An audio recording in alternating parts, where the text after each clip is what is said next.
Three kind of people, बहुत important चीज है। तीन तरीके के लोग होते हैं।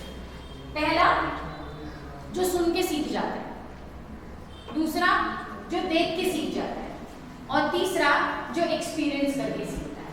After the discussion you tell me which category you follow. ठीक है, जो सुन के सीख जाता है मतलब मैंने बोला सनी बाइक तेज मत चलाना, बहुत रैश ड्राइविंग करने से एक्सीडेंट हो जाता है, सनी समझ गया।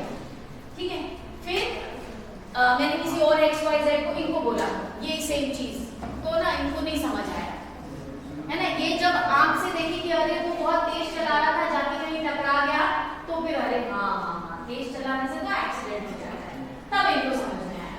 अब फिर मैंने जाके इनको बोला टीके वाले भैया को, ठीक है, तो अब वो जब तक खुद नहीं गिरेंगे तब तक नहीं मानेंगे।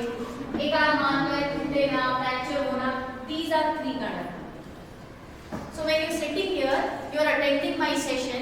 Which category you fall into? आप किस कैटेगरी में? सीधी बात है, सारी चीजें जितने भी हम ग्रेड नहीं हुए हैं, है ना, सारी चीजें अरे इसने बता दिया है कि ऐसा करोगे तो ऐसा होगा, ऐसा नहीं होता। There are many situations in life, but mostly what we should prefer कि जहां पर हमको बता दिया जाए कि जैसे मैं अभी खड़े होकर के बोल रही हूँ, आपको भी देखो ये आपकी उम्र पढ़ने की है ना, आप इधर उधर अपना ध्यान मत भटकाइए, तो इसको एक्सपीरियंस करके सीखोगे। भटकाओगे अपना ध्यान, 2-4 साल बर्बाद करोगे, फिर रोओगे, फिर आएगा क्या? और देखने के लिए तो कितने सारे एग्जाम्पल्स तो आपके पास होते ही हैं, देखते होंगे ना बर्बाद वाले एग्जाम्पल्स भी, है कि नहीं? तो वो तो होते ही है। इसलिए स्टूडेंट लाइफ में it is very important that we should learn कि हम बहुत सारी चीजें जो है वो हम सुन के सीखें, रादर देन एक्सपीरियंस करें। हमको सुन के सीख लेना चाहिए एटलीस्ट इस स्टेज में, ठीक है? ओके, तो मैं एक चीज बता रही हूँ आप लोगों को, आप लोग सब छोटे, इतनी छोटी सी एज में हैं और आप लोगों की समस्या ये है कि आप ओवरथिंक कर रहे हैं, है ना। अब ओवरथिंकिंग की वजह से तो बहुत सारी चीजें हैं, हम बाद में और आराम से डिस्कस करें। क्विकली एक चीज बता रही हूँ। सबसे पहली चीज ओवरथिंकिंग कब होती है? जब हमारे पास लेजर टाइम होता है, मतलब बहुत फ्री टाइम है ना, घर में बैठे हैं, कुछ कर नहीं रहे हैं, ना घर पे ही हेल्प कर रहे हैं, ना कुछ कंस्ट्रक्टिव कर रहे हैं, तो हमारी ओवरथिंकिंग होती है। क्योंकि हमारे पास फ्री टाइम है, तो हम यहाँ से चले गए, इसने मुझसे बात नहीं करी, उसने ऐसा बोला, वो चाचा ने ऐसा बोल दिया, वो चाची ने बोला तेरी बेटी तो बहुत तेज है, ये सारी चीजें आपके दिमाग में फिर घूमती। और आप देखो बहुत सिंपल, मैंने आपको बोला ना कॉस्ट बेनिफिट एनालिसिस, कोई भी चीज की तरफ सोचने से अगर फायदा हो तो सोचो, बट अगर ज्यादा सोची, too much analysis leads to paralysis of your mind. आप पैरालिटिक कर लोगे अपने दिमाग को अगर आप उसी बातों को बार बार सोचोगे, और सोचने से तो कोई हल होता ही नहीं है। फॉर एग्जाम्पल, मेरा इससे बात बंद हो गया तो मुझे टेंशन हो रही है, तो टेंशन हो रही है तो मुझे उसको वर्कआउट करना है, मतलब उसका सोल्यूशन निकालना है। सोल्यूशन कैसे निकालूंगी? मैं जाऊंगी, उसके साथ बैठूंगी and I try to find out the solution. ठीक है, कि भाई क्यों बात नहीं कर रहे हो? तो फला ने बोला मुझे तुमसे बात ही नहीं करनी, तुमने ये गलती करी, तुमने वो गलती करी, और अपनी गलती को मान नहीं रहा। यही होता है ना, हम सबको ऐसा लगता है कि मैं सही हूँ, सामने वाला गलती अपनी मानता नहीं है। This is what we are, क्योंकि हम पूरा सारा ना अपने दिमाग में भर लेते हैं कि I am right and you are wrong, I am okay, you are not okay. हमेशा कॉइन का दूसरा पहलू अगर आप देखेंगे तो आपको क्लियर समझ में आ जाएगा कि, और बेनिफिट ऑफ डाउट दो, है ना। तो अगर हम ये छोटी छोटी चीजें करेंगे तो हमारी ओवरथिंकिंग खत्म हो जाएगी। और दूसरी चीज कि जैसे मैंने बोला, उन्होंने मेरी बात सुनी नहीं और गुस्सा हो गई है और कह रही है हम बात ही नहीं करेंगे, तो फिर अब क्यों उसके बारे में सोचना? क्या होगा? तुमको बुरा लगेगा, तुम हर्ट हो जाए, चलो मान लिया कि भाई उसने तो बहुत हर्ट कर दिया मुझे, अब क्या बोलो मैडम, ऐसे ही समझ रहे हो, मेरे भी इमोशंस हैं, है ना, मैं भी तो हर्ट हो रही हूँ। तो हर्ट हो गए हो तो 10 मिनट उसके लिए रोना रो लो, लिख लो पेन पेपर लेकर के, है ना। जो भी तरीका निकलता है, जो भी मैंने आपको स्ट्रेस का वो कितने सारे वेज बताए हैं कल, वो कर लो 10 मिनट, आधा घंटा, 1 घंटा, आधा दिन, लेकिन फिर भूल जाओ। Do not linger upon it for longer. Madam लेकिन ये भी तो ऐसा कर रहा है, वो भी तो वैसा कर रहा है, वो सब वैसा कर रहे हैं, लेकिन उससे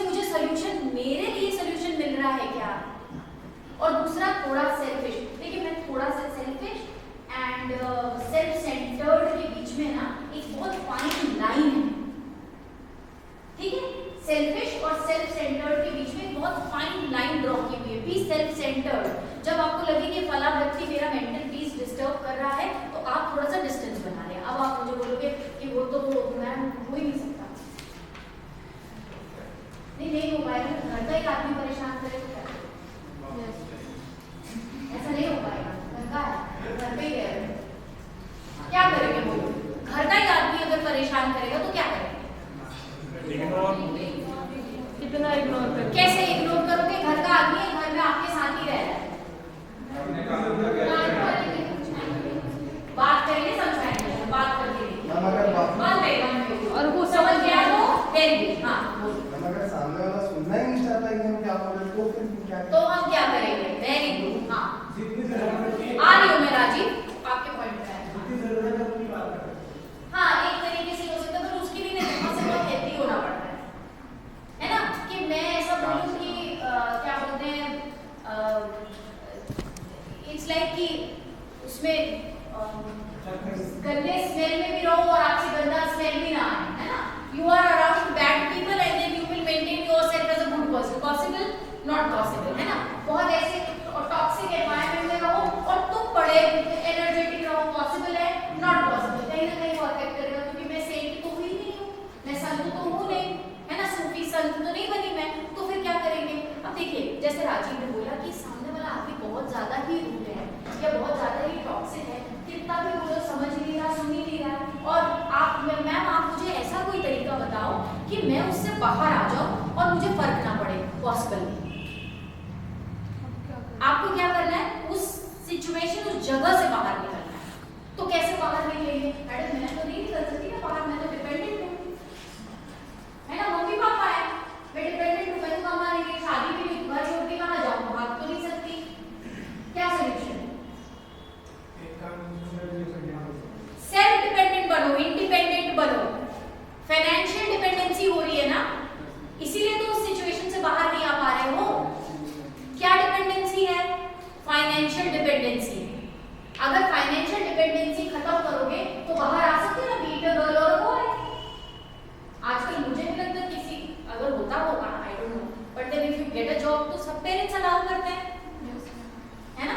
अगर आप एक अच्छे पढ़ रहे हो, पढ़ाई में अच्छे हो, यू आर वर्किंग, अगर आपको जॉब मिल रही है तो सारे पेरेंट्स अलाउ कर देंगे। तो गेट आउट ऑफ इट, वहां से बाहर निकलो। ये गंदी बदबू वाले टॉयलेट में बैठे हैं और बोले बदबू ना आए और मुझे पता भी ना चले, ऐसे कैसे होगा? बदबू तो आएगी ना। तो तरीका क्या है वहां से बाहर? जैसे पहले खुशी ने बोला, फर्स्ट एंड द मतलब क्या बोलना चाहिए, इनिशियल स्टेप होता है टॉक इट आउट, कि उसको बात करके खत्म करने की कोशिश करो हमेशा। और मुझे ऐसा लगता है कि मैक्सिमम केस में जब आप अपने पेरेंट्स को कहो कि मैं मानसिक तौर पे परेशान हो रही हूँ, तो वो आजकल अलार्मिंग साइन है। सारे पेरेंट्स समझ जाते हैं, सारे पेरेंट्स पेपर पढ़ते हैं और सारे पेरेंट्स अपने बच्चों का भला ही चाहते हैं। तो पेरेंट्स की इंटेंशन पे, जैसे उन्होंने बोला, कभी खराबी होती नहीं है। क्लियर? Am I clear? मैं आपको एक चीज और बोलना चाहती हूँ कि ये जो क्लासरूम सेशन अभी हो रहा है ना, ये अपॉर्चुनिटी है आपको, बहुत बड़ी अपॉर्चुनिटी इन द सेंस कि जो भी चीज़ें आपको सीखने जैसी लग रही है, छोटी मोटी बड़ी जो भी, वो सीखिए, अपने लाइफस्टाइल में अडेप्ट करिए और अपने थॉट्स में लाइए और अपना थिंकिंग प्रोसेस चेंज करिए। उसके लिए क्या होगा आपको पता है? उसको सत्संग कहते हैं, सानिध्य कहते हैं, कि अच्छे लोगों के साथ रहो, अच्छी चीजें देखो, अच्छे लोगों के साथ उठो बैठो, अच्छे विचार सुनो, तो इसमें चेंज आएगा। आप यहाँ से निकल के फिर कोई फालतू दोस्तों के पास चले जाते हैं, वो बोला अरे ये सब ज्ञान बांट रही है तेरी मैडम, कुछ होने वाला नहीं है, तो फिर हाँ सही बात है, छोड़ो, खत्म। कितना टाइम लगेगा उसको खत्म होने में? 2 मिनट। इसीलिए कहते हैं, पता है कि जवान आपको वो कहते हैं ना कि क्या बोलते हैं, एक कहावत है ना कि पेड़ से, चंदन के पेड़ से सांप जाते हैं लेकिन चंदन को फर्क नहीं पड़ता। तो उतने चंदन तो आप बोली है क्या? वो तो हम है नहीं। बहुत इंपॉर्टेंट है आपकी एज में फ्रेंड्स।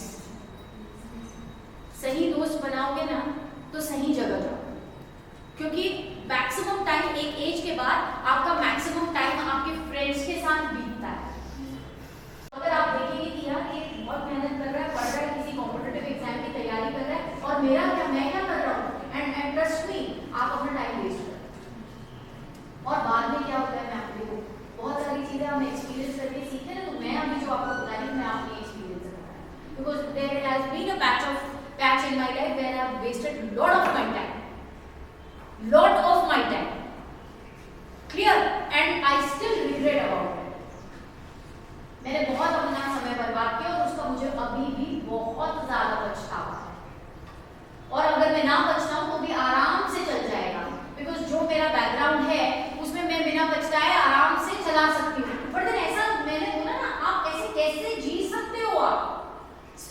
गर्ल्स, बॉयज को तो झक मार के आज नहीं तो कल शादी करोगे तो कमाना तो पड़ेगा, लुखे के पास तो लड़की आती है। क्लियर? नहीं आएगी आजकल की तो और नहीं आ रही है ना, सैड ना। Okay, that is the biggest problem. क्या ये इसको भी डिस्कस करेंगे क्या? ओके, तुम्हें क्या कह रही हूँ, आपको समझना क्या जरूरी है कि बॉयज तो समहाउ इंडिपेंडेंट हो जाएंगे but girls need to be independent. Independent इसलिए नहीं कि मैं पैसा कमा रही हूँ या आपको जाके किसी को दिखाना है, नहीं। आप अगर नॉलेजेबल होंगे, आप अगर इंडिपेंडेंट होंगे तो आप आपके आने वाले जनरेशन के लिए आप बहुत ज्यादा हेल्पफुल होंगे। क्लियर? इसलिए आपको इंडिपेंडेंट होना बहुत जरूरी है। और मैं ये नहीं कह रही इंडिपेंडेंट होना और नॉलेज देने का मतलब ये नहीं कि आप जॉब पे ही जाओ। मेरे कहने का मतलब है कि कल अगर जरूरत पड़े तो आप बाहर निकलो